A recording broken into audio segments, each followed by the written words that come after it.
But I mean, so here, this is a good segue, Coda. I'm glad you joined. You can stay for as long or as short as you want. I think we might watch one of your matches later after we get through some other stuff.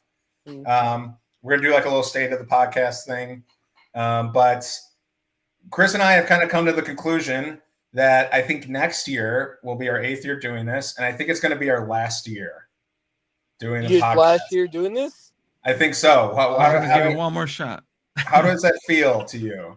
I mean, it's kind of heartbreaking.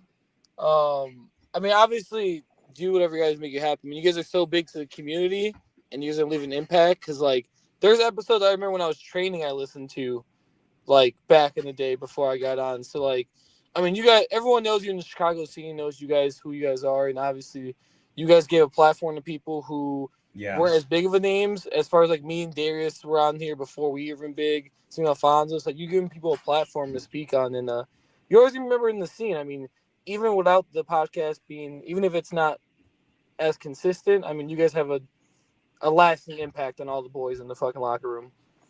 That's great to hear. Damn. And that's what Chris and I were kind of talking about. We were talking about before this, and we were like, we feel like there are, I know you're in the podcasting scene now. We can talk about that. But I feel like there is a void. Yeah.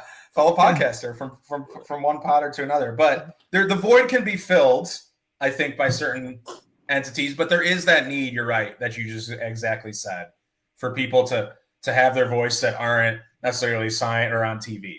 There is that need for that. And that's what Chris and I were just kind of talking about before we got on. But we, for different reasons, we feel like next year might be just a great stopping point for the quote unquote, if you want to be this serious about the legacy of this podcast. But speaking of pods, let's talk about